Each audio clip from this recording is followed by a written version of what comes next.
अस्सलामुअलैकुम viewers, online IT solution में मैं आपको खुशामदीद कहता हूँ। कोरल ड्रा की हमारी ये दूसरी क्लास है। ये क्लास शुरू करने से पहले अगर आपने हमारे YouTube चैनल को सब्सक्राइब नहीं किया तो आप सबसे पहले हमारे YouTube चैनल को सब्सक्राइब कर लें, और अगर आपने फेसबुक पेज को लाइक नहीं किया तो आप बराए मेहरबानी हमारे फेसबुक पेज को भी लाइक कर लें, ताकि हमारे इस कोर्स की जितनी भी नई वीडियोस आएँ उन सब की इन्फॉर्मेशन आपको मिल सके। अब हम चलते हैं वीडियोस की तरफ और देखते हैं कि हम इस वीडियो के अंदर कोरल ड्रा के अंदर क्या कुछ सीखेंगे। इस वीडियो के अंदर हम कोरल ड्रा की अरेंज मेन्यू को डिस्कस करेंगे। अरेंज मेन्यू कोरल ड्रा के अंदर बहुत ही इंपॉर्टेंट मेन्यू है और इसके अंदर जितनी भी कमांड्स हैं बहुत ज़्यादा इंपॉर्टेंट हैं और बहुत ज़्यादा यूज़ की जाती हैं। अरेंज मेन्यू के ऊपर मैं 2 वीडियोस बनाऊंगा और इस मेन्यू के अंदर हम 4 कमांड को डिस्कस करेंगे। आइए अब हम देखते हैं कि वो 4 कौन सी कमांड है जो हम इस वीडियो के अंदर डिस्कस करेंगे। सबसे पहले हम ट्रांसफॉर्मेशन को पढ़ेंगे और उसके बाद उन ट्रांसफॉर्मेशन को क्लियर करना पढ़ेंगे। अलाइन एंड डिस्ट्रीब्यूट पढ़ेंगे और उसके बाद ऑर्डर पढ़ेंगे। इसके अलावा जितनी भी कमांड्स हैं वो मैं अगली वीडियोस के अंदर आपको बताऊंगा, जैसे ग्रुप अनग्रुप हो गई, combine, break apart, shaping, convert to curve वगैरह जितनी कमांड्स हैं ये सारी कमांड्स मैं आपको नेक्स्ट वीडियो के अंदर बताऊंगा। मेरी ये वीडियो देखने के लिए आप सबका बहुत बहुत शुक्रिया। अगर आप मेरी ये वीडियो देख रहे हैं और आपने अभी तक हमारे YouTube चैनल को सब्सक्राइब नहीं किया तो आप हमारे YouTube चैनल को भी सब्सक्राइब कर लें, और अगर आपको मेरी ये वीडियो अच्छी लगे तो इसको लाइक भी करें और इसको शेयर भी करें। तो आइए अब हम लाइव वीडियो की तरफ चलते हैं और इन 4 कमांड को कोरल के अंदर अप्लाई करके चेक करते हैं कि ये कमांड कोरल के अंदर क्या काम करती हैं।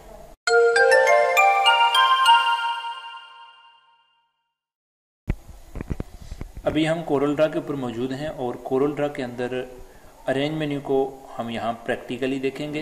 अरेंज मेन्यू के अंदर यहाँ सबसे पहले ट्रांसफॉर्मेशन की तरफ आते हैं। यहाँ आप देख सकते हैं कि आपको 5 तरह की ये ट्रांसफॉर्मेशन मिल रही हैं, जिनको यहाँ मैंने कुछ शेप्स की मदद से ड्रा किया हुआ है।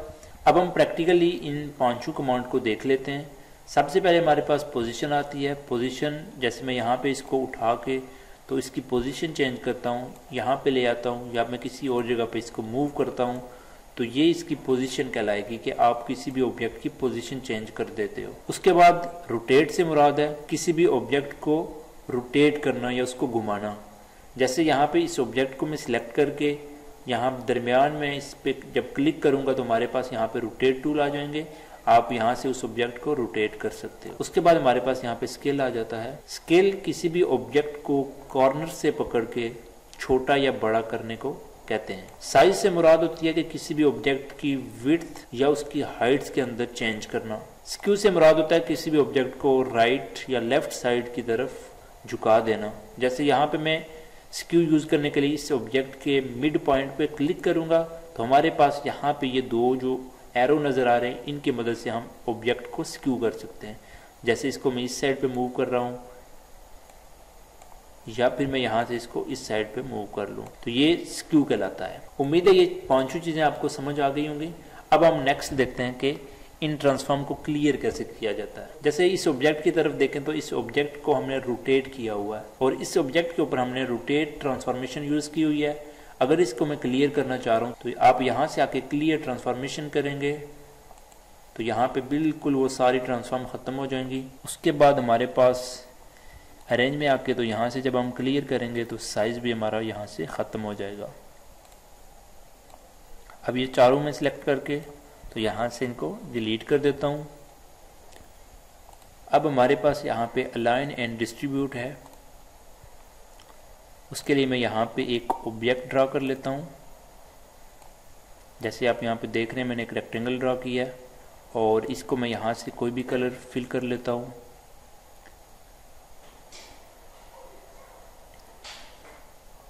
उसके साथ मैं यहाँ पे कुछ रेक्टेंगल ड्रॉ कर लेता हूँ। एक इस तरह का रेक्टेंगल बना लेता हूँ और इसके अंदर मैं यहाँ से रेड कलर फिल कर लेता हूँ।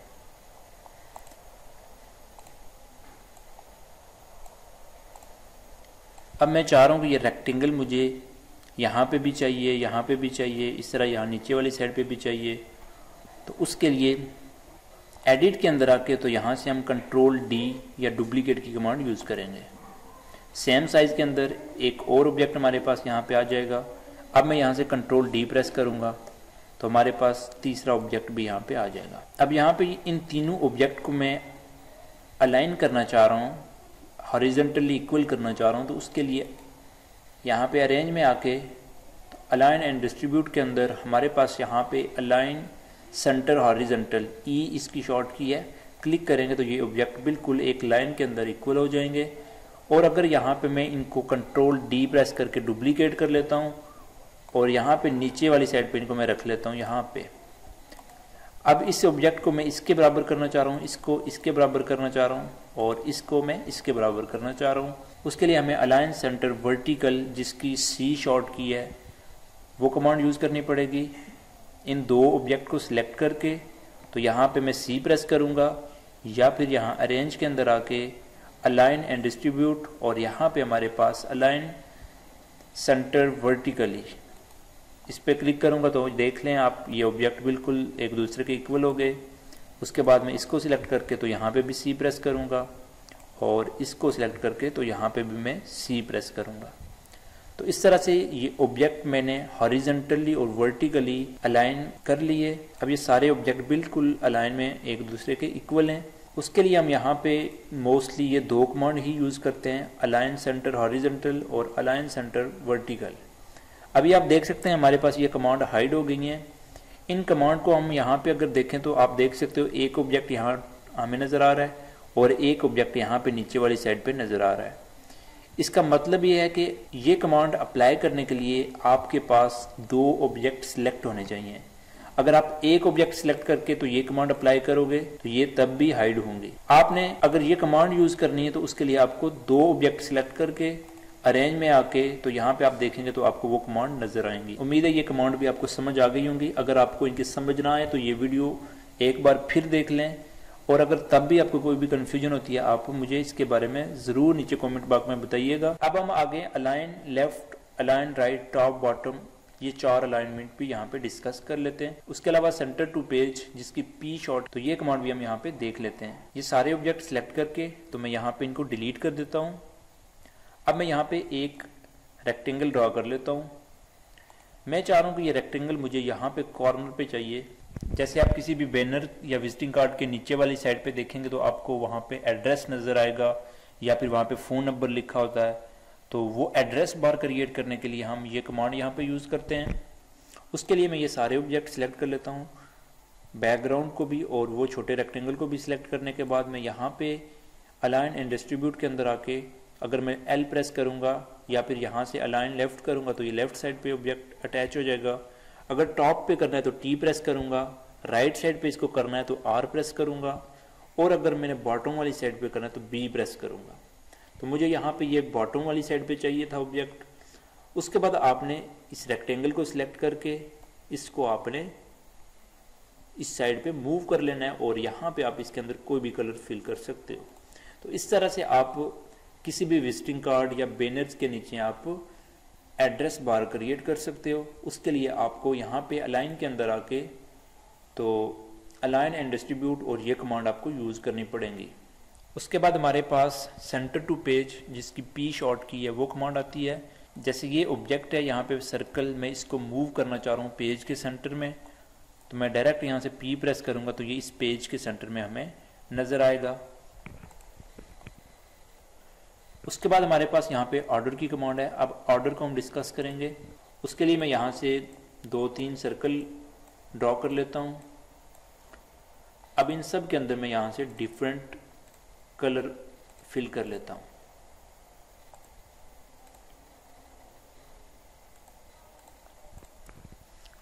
कोरल ड्रा के अंदर कोई भी ऑब्जेक्ट जब आप ड्रॉ करते हो, जो भी ऑब्जेक्ट फर्स्ट टाइम ड्रॉ किया जाता है वो ऑब्जेक्ट हमेशा नीचे वाली साइड पे होता है, बिल्कुल नीचे होता है, और जो ऑब्जेक्ट बिल्कुल लास्ट पे क्रिएट किया जाता है वो सबसे टॉप पे होता है।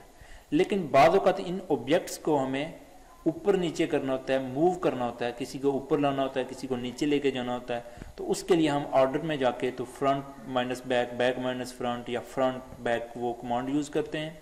इन कमांड को हम किसी भी प्रोजेक्ट के अंदर उस वक्त यूज़ करते हैं जब हमें यहाँ पे टेक्स्ट के ऊपर काम करते हैं या इमेज के ऊपर काम करते हैं, तो उसके लिए हम ये कमांड यूज़ करते हैं। बाद औक़ात इस तरह होता है कि जब हम यहाँ पे डिज़ाइन कंप्लीट कर लेते हैं और एंड पे हम यहाँ पे टेक्स्ट लाते हैं, या फिर बाद औक़ात हम पहले टेक्स्ट ले आते हैं और डिज़ाइन यहाँ कोरल के अंदर बाद में क्रिएट करते हैं। उसके लिए क्या होता है कि वो टेक्स्ट बैकग्राउंड पे चला जाता है, वो हमें नज़र नहीं आता। तो उस टेक्स्ट को टॉप पे लाने के लिए फिर हम ये कमांड यूज़ करते हैं। ये कमांड बहुत इंपॉर्टेंट कमांड है और बहुत ज़्यादा यूज़ होती है। अब मैं आपको इस कमांड को प्रैक्टिकली यूज़ करके दिखाता हूँ। अब जैसे यहाँ पे मैं इस ऑब्जेक्ट को मूव करके बिल्कुल टॉप पे लाना चाह रहा हूँ, तो आप इस ऑब्जेक्ट के ऊपर राइट क्लिक करके आपको यहाँ पे भी ऑर्डर मिल जाएगा। इसको आप यहाँ पे टू फ्रंट करेंगे तो ये बिल्कुल टॉप पे आ जाएगा। अब आप देख सकते हो ये बिल्कुल टॉप पे आ गया। इसी तरह इसको अगर आप मूव करके बिल्कुल बैकग्राउंड पे लेके जाना चाह रहे हो ऑर्डर में आके, तो यहाँ से आप टू बैक करोगे तो ये बिल्कुल बैक पे चला जाएगा। इसी तरह अगर इसी ऑब्जेक्ट को मैं इस ऑरेंज कलर के फ्रंट पे करना चाह रहा हूँ और स्काई कलर के बैक पे करना चाह रहा हूँ, तो हम यहाँ पे राइट क्लिक करके ऑर्डर पे आएंगे और यहाँ पे हम फॉरवर्ड 1 करेंगे तो वो एक स्टेप आगे आ जाएगा। इस तरह से ये ऑरेंज कलर बैक पे चला जाएगा और ये स्काई कलर के बैक पे हमें नजर आएगा। अगर राइट क्लिक करके ऑर्डर में आके तो इसको यहाँ से बैक 1 करेंगे तो ये एक स्टेप पीछे चला जाएगा, वापस बिल्कुल बैक पे चला जाएगा। और अगर हम अपनी मर्जी से ऑर्डर में आके तो किसी भी ऑब्जेक्ट के फ्रंट पे या बैक पे लेके जाना चाह रहे हैं तो हम यहाँ पे इन फ्रंट ऑफ और बिहाइंड ये दो कमांड यूज़ करते हैं। फ्रंट पे लाने के लिए फ्रंट की कमांड यूज़ करते हैं और बैक पे लेके जाने के लिए बैक की कमांड, बिहाइंड की कमांड यूज़ करते हैं। इन फ्रंट ऑफ करेंगे तो हमें वो पूछ रहा है कि अब आप किस ऑब्जेक्ट के फ्रंट पे जाना चाह रहे हैं। जैसे मैं यहाँ पे स्काई के फ्रंट पे आना चाह रहा हूँ और ग्रीन के पीछे, तो यहाँ पे मैं स्काई के ऊपर क्लिक करूँगा तो ये ऑब्जेक्ट यहाँ पे आप देख लें कि स्काई के फ्रंट पे आ गया और ग्रीन के पीछे चला गया। और अगर यहाँ पे राइट क्लिक करके ऑर्डर पे आके तो बिहाइंड करूँगा मैं, तो यहाँ पे मैं इस ऑब्जेक्ट के ऊपर क्लिक करूँगा तो ये स्काई के बैक पे चला जाएगा और ऑरेंज के बिल्कुल फ्रंट पे होगा। मैं यहाँ पे क्लिक करूँगा और यहाँ से इसको जब मैं मूव करूँगा तो आप देख सकते हो कि स्काई के बैक पे है और यहाँ पे ऑरेंज के फ्रंट के ऊपर आपको नज़र आ रहा है। इन कमांड को आगे चल के हम जब विजिटिंग कार्ड या बैनर्स बनाएंगे तो प्रैक्टिकली इन कमांड को हम इम्प्लीमेंट करके चेक करेंगे। यहाँ पे जस्ट आपको इन कमांड्स का आइडिया दे रहा हूँ, इनकी आप प्रैक्टिस करें। अगर आपको इनके बारे में कोई भी कन्फ्यूजन हो तो आप इस वीडियो को बार बार देखें और तब भी अगर आपको कोई प्रॉब्लम हो तो आप मुझे ज़रूर इसके बारे में नीचे कमेंट्स करें, तो इंशाल्लाह मैं आपको उसका ज़रूर सलूशन दूंगा। अगर आपको मेरी ये वीडियो अच्छी लगे तो इस वीडियो को लाइक करें और इस वीडियो को शेयर भी करें। और अगर आपने हमारे चैनल को अभी तक सब्सक्राइब नहीं किया तो बराए मेहरबानी हमारे इस चैनल को सब्सक्राइब कर लें ताकि हमारे इस कोर्स की जितनी भी नई वीडियोज़ आएँ उन सब की इन्फॉर्मेशन आपको मिल सके। मुझे अगली वीडियो तक इजाज़त दीजिए। अल्लाह हाफिज़।